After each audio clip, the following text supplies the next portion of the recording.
Assalamualaikum warahmatullahi wabarakatuh. Nama saya Alia Adibah binti Nazri. Nombor matrik 296061. Okey, saya akan mulakan dengan kajian kes. Untuk kajian kes, kami pilih satu video daripada YouTube. Okey, video ni dia merupakan kompilasi ataupun gabungan daripada 4 buah filem yang merupakan keluaran Disney. Okay. Dalam video YouTube tu ada 4 situasi ataupun 4 adegan daripada 4 movie yang berlainan. Cinderella, Toy Story, The Lion King dan juga yang akhir sekali Inside Out.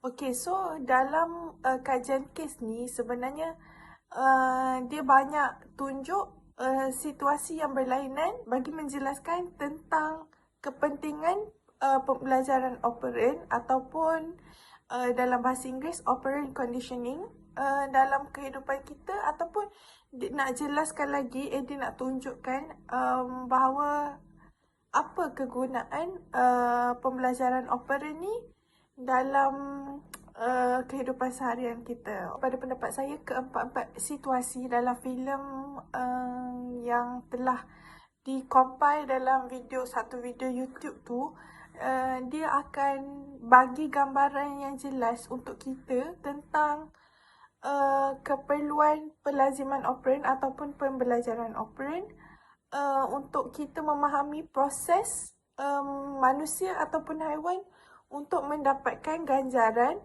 ataupun denda. Hai, Assalamualaikum warahmatullahi wabarakatuh. Saya akan teruskan dengan soalan ketiga, iaitu berkaitan dengan asas utama biologi psikologi bagi pembelajaran operan. Jadi, pembelajaran operan adalah sebuah pembelajaran di mana organisma belajar untuk mengaitkan tingkah laku tertentu dengan kesan tertentu. Mekanisme saraf yang menyokong pembelajaran operan melibatkan pelepasan neurotransmitter seperti dopamin sebagai contoh, sebagai tindak balas terhadap rangsangan yang memberi ganjaran yang menguatkan hubungan antara tingkah laku dan ganjaran dalam otak. Jadi, apa itu dopamin? Dopamin merupakan pemerantara kimia atau neurotransmitter yang dihasilkan di dalam otak yang memainkan peranan penting dalam sistem ganjaran atau motivasi di dalam otak. Jadi, apa tugas dopamin? Apabila tingkah laku menyebabkan dan memerlukan ganjaran, dopamin akan dilepaskan ke dalam otak, dan perkara ini akan menguatkan lagi tingkah laku tersebut. Jadi perkara ini juga dikenali sebagai penguat positif. Jika tingkah laku diikuti dengan hukuman, perkara ini akan membuatkan penurunan dopamin yang akan menghalang tingkah laku tersebut, dan proses ini juga dikenali sebagai penguat negatif. Seterusnya kita akan teruskan dengan neurotransmitter dan sistem saraf yang lain yang terlibat dalam pembelajaran operan ini. Yang pertama ialah dopamin. Dopamin ini terlibat dalam pembelajaran berdasarkan hadiah dan ganjaran di pusat hadiah otak atau di pusat ganjaran otak, iaitu striatum, semasa pengalaman yang menyeronokkan. Seterusnya kita sambung dengan norepinephrine, di mana ia terlibat dalam perhatian dan aktiviti saraf dan dilepaskan di locus coeruleus. Seterusnya iaitu acetylcholine, di mana ia terlibat dalam pembentukan ingatan baru dan dilepaskan di hippocampus. Dan terakhir sekali iaitu cerebellum dan basal ganglia yang juga memainkan peranan dalam pembelajaran motor dan pembentukan kebiasaan. Okey, seterusnya antara faktor-faktor yang kami rasakan penting dalam mempelajari pembelajaran operan ini adalah yang pertama, supaya tingkah laku seseorang manusia itu dapat ditafsir dan difahami dengan baik, sama ada dari segi proses pembelajaran maupun dari segi ketagihan terhadap sesuatu. Selain daripada itu, antara faktor-faktor yang kami rasakan penting untuk mempelajari teori ini adalah supaya apabila kami sudah mahir dalam mempelajari teori ini, maka kami boleh gunakan dalam situasi di dunia nyata. Contohnya, pembelajaran operand ini dapat digunakan di dalam bilik darjah, penjara maupun di ward secretary. Sebagai contoh, jika ada di antara kami yang ingin menjadi seorang pengajar, sama ada guru ataupun pensyarah, jadi kami boleh mempraktikkan peneguhan antara konsep yang ada dalam ini, iaitu peneguhan positif, iaitu menggalakkan sesuatu perkara itu berulang. Sebagai contoh, situasi di dalam kelas apabila guru mengajukan beberapa soalan kepada murid-murid dan murid-murid tersebut dapat menjawab soalan itu dengan baik, maka guru tersebut akan memberikan pujian maupun hadiah kepada murid tersebut. Kat sini telah berlakunya konsep peneguhan positif antara guru dan juga pelajar. Maka faktor ini amatlah penting untuk kami mempelajari kerana bakal kami gunakan tak kira sebagai seorang kaunselor maupun tenaga pengajar maupun di ward secretary ataupun di penjara. Akhir sekali, antara faktor yang kami rasakan penting untuk mempelajari pelajaran ini adalah supaya kami sendiri dapat menerangkan situasi pembelajaran operand ini yang berlaku dalam dunia nyata. Sebagai contoh yang boleh saya bagi, contohnya bila mak ayah kita berletik, bila kita tak buat kerja lah, contoh tak buat kerja rumah atau bangun lambat kat rumah. Jadi untuk mengelakkan daripada kita kena leteran tu, kita bangun awal, kita tolong diorang buat kerja sebelum diorang berletir kat kita. Ini dalam sedar tak sedar, ini telah berlakunya konsep peneguhan negatif. Hai, Assalamualaikum warahmatullahi wabarakatuh dan selamat sejahtera. Nama saya Zulkifli bin Halim dan nombor matrik saya 27168 dan akan membentangkan soalan 5, iaitu teori yang berkaitan dengan kajian kes. Bagi teori yang pertama ialah teori Thorndike dan Law of Effect. Pelaziman operand ini dimulakan pada tahun 1898 oleh seorang psikologis Amerika yang bernama Edward Thorndike. Teori ini mencadangkan bahawa penghasilan gerak balas lazim adalah bergantung kepada peneguhan rangsangan yang tidak berkaitan dengan gerak balas. Dalam teori Law of Effect pula, teori ini menyatakan bahawa jika ganjaran diberikan secara konsisten, tingkah laku akan diulangi, dan jika tingkah laku ini memberikan kesakitan, kesan negatif atau hukuman, maka tingkah laku tidak akan diulangi. Sebagai contoh, jika seorang pekerja dapat menyiapkan tugasnya dalam masa yang singkat, pekerja tersebut akan diberikan ganjaran dalam bentuk wang atau bonus. Antara contoh yang lain, jika seorang pelajar itu gagal menyiapkan kerja sekolah, maka dia akan didenda oleh gurunya. Bagi bahagian selanjutnya, saya akan cuba menerangkan kaitan antara kajian kes dengan teori Thorndike dan Law of Effect. Bagi bahagian ini, ianya terbahagi kepada dua video. Bagi senario pertama, jika tugasan dapat disiapkan, maka ganjaran akan diberikan. Dalam video tersebut, Cinderella cuba untuk memujuk tuannya untuk pergi ke acara makan malam. Namun tuannya meletakkan syarat, jika dia dapat menyiapkan tugasannya dalam masa yang cepat, dia akan dapat kebenaran atau ganjaran untuk pergi ke acara makan malam. Rangsangan yang terhasil menyebabkan Cinderella terus menyiapkan tugasan kerana ingin mendapatkan ganjaran. Bagi video yang kedua pula, iaitu hukuman dalam bentuk positif. Maksud hukuman positif di sini ialah hukuman yang diberikan dapat mengelakkan seseorang itu daripada mengulangi kesilapan yang sama yang dilakukan pada masa akan datang. Bagi senario kedua, hukuman berbentuk positif, kaitan direktif ialah grafiki ialah seekor beruk memukul kepala Simba, iaitu seekor singa jantan, kerana Simba asyik memikirkan perkara yang lepas. Kali pertama ketukan mengenai di kepala Simba, dan kali kedua Simba dapat mengelak kerana rangsangan yang terjadi kepada Simba bergerak belas terhadap dirinya dan mempelajari dari kesilapan yang pertama. Antara perkara yang boleh dikaitkan dengan kajian kes dan teori Thorndike dan Law of Effect ini ialah implikasi yang pertama berlaku ialah jika seseorang itu mempelajari tingkah laku, rangsangan perlu diwujudkan dan dikenakan atas seseorang. Sebagai contoh, dalam video pertama, majikan Cinderella perlu menyediakan ganjaran bagi peminat Cinderella untuk menyiapkan tugasan yang diberikan. Implikasi yang kedua pula ialah latihan dan kebersekanan pembelajaran.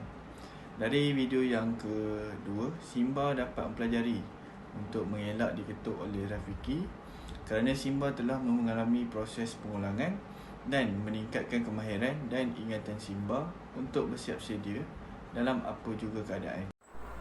Baiklah, seterusnya saya Nurul Syafiqah binti Jamil bernombor matrik 280182 akan meneruskan pembentangan berkenaan teori pelaziman operand Skinner. Bruce Frederick Skinner atau lebih dikenali sebagai B.F. Skinner merupakan pengasas bagi teori ini. Beliau merupakan ahli psikologi Amerika yang mahir dalam bidang kajian pelaziman operand. Beliau mendapat ijazah kedoktoran iaitu PhD dalam bidang psikologi dari Universiti Harvard. Beliau menerbitkan buku berjudul Behavior of Organism pada tahun 1938 di mana dalam buku tersebut terkandung prinsip-prinsip utama pelaziman operand yang telah beliau kaji pada tahun 1930. Pada klip kedua dalam video, kita dapat lihat bahawa wujudnya penuduhan negatif. Apa itu penuduhan negatif? Penuduhan negatif dapat didefinisikan sebagai tingkah laku yang diperkukuhkan bertujuan untuk membuang atau menghentikan hasil yang negatif. Okey, seperti yang dapat kita lihat, tindakan Woody yang cuba untuk membuang ataupun menyingkirkan Buzz daripada bilik Andy dianggap sebagai stimulus untuk memastikan bahawa Andy iaitu tuannya sentiasa memilih dirinya sebagai patung kegemaran dan juga sentiasa bermain dengannya, itu pula dianggap sebagai tingkah laku. Okey, jadi kebarangkalian tingkah laku Andy untuk sentiasa bermain dengan Woody adalah tinggi kerana ketiadaan Buzz. Jadi tindakan Woody yang membuang Buzz dianggap sebagai membuang hasil yang negatif kerana pada pandangan Woody, Buzz merupakan hasil yang negatif kerana kewujudan Buzz menyebabkan Andy iaitu tuannya tidak lagi sentiasa bermain dengan Woody. Baiklah, pada klip terakhir dalam video, wujudnya dendaan negatif. Jadi apa itu dendaan negatif? Dendaan negatif dapat didefinisikan sebagai satu tindakan menarik balik rangsangan iaitu stimuli yang menyenangkan selepas berlakunya satu tingkah laku yang tidak diingini. Seperti apa yang kita lihat dalam klip terakhir dalam video tersebut, dapat kita lihat tindakan bapa Riley yang menarik ataupun tidak memberikan pencuci mulut kepada Riley merupakan stimulus dan bertujuan untuk mengelakkan Riley daripada menangis semasa memakan brokoli merupakan tingkah laku. Jadi tingkah laku yang tidak diingini oleh bapa Riley adalah ketika Riley menangis memakan brokoli. Jadi ini menunjukkan bahawa berlakunya penurunan tingkah laku yang tidak diingini oleh Riley ketika makan sayur brokoli. Jadi di mana kemahuan Riley untuk tidak makan sayur brokoli juga akan menurun. Hal ini kerana Riley terpaksa untuk memakan sayur brokoli demi untuk mendapatkan pencuci mulut.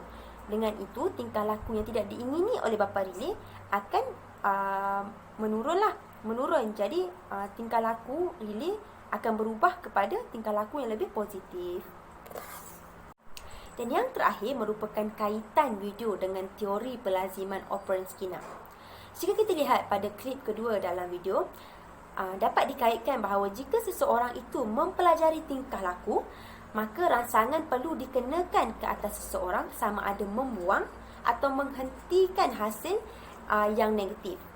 Okey, dalam klip tersebut dapat kita lihat Woody memikirkan berbagai cara untuk membuang Buzz daripada bilik Andy, yakni tuannya, kerana dengan berbuat sedemikian maka Andy akan sentiasa bermain dengan Woody.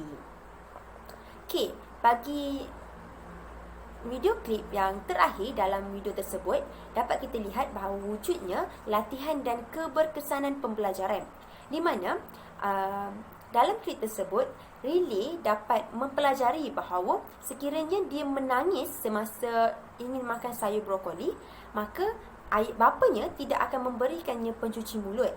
Jadi dari situ, tingkah laku menangis untuk memakan sayur brokoli dapat dikurangkan. Assalamualaikum, nama saya Tengku Ma'anya, mintik number 269 dan 85 dan untuk bahagian ini saya keterangkan cara untuk menangani isu-isu berkaitan dengan pelazimah operan. Okay. Pelazimah operan ini telah terbukti satu perkara yang atau tabiat yang dilakukan dalam kehidupan seharian kita yang telah kita membuahkan hasil yang positif atau mengikut kehendak kita. Dan teori ini sering dikaitkan atau lebih mudah difahami dalam konteks pendidikan awal kanak-kanak di mana ibu bapa sebagai stimuli ingin membentuk personaliti anak mereka. Dan terdapat beberapa kesan buruk yang akan berlaku jika ada satu perkara yang dibuat berdasarkan tingkah laku mereka. Terdapat beberapa kaedah untuk menangani isu ini, antaranya ialah merujuk kepada kaunselor. Seorang kaunselor hendaklah memainkan peranan sebagai pakar motivasi dan perunding pada klien. Dan kaunselor ini akan memantau keadaan klien dan menjadikan tempat mengenai masalah dan himbauan nasihat. Dan klien juga haruslah memainkan peranan dengan bercakap benar dan menerima segala nasihat yang dilontarkan oleh kaunselor. Dan dia tidak boleh terlalu beremosi dalam proses menceritakan satu masalah. Selain itu, terdapat satu kaedah lagi iaitu terapi tingkah laku kognitif yang juga boleh diamalkan. Terapi ini adalah sejenis terapi komunikasi yang memerlukan seorang ahli terapi menangani isu klien. Dia kemudiannya akan membahagikannya kepada beberapa bahagian kecil dan yang mudah diuruskan untuk menunjukkan pada klien bagaimana dia boleh mengubah pola pemikirannya dan tingkah lakunya. Dan kelebihan terapi ini ialah ia boleh disusun dalam pelbagai format termasuk buku bantuan diri, berkumpulan dan program dan talian. Dan majoriti orang lebih memilih terapi ini kerana ia mengajar mereka satu strategi praktikal yang boleh digunakan dalam kehidupan seharian. Terima kasih. Sebagai kesimpulan, kami merasakan bahawa pembelajaran operan ini adalah sesuatu yang memang perlu dipelajari oleh pelajar-pelajar psikologi kerana ini memang berlaku di dalam kehidupan seharian kita. Jadi itu saja dari kumpulan kami.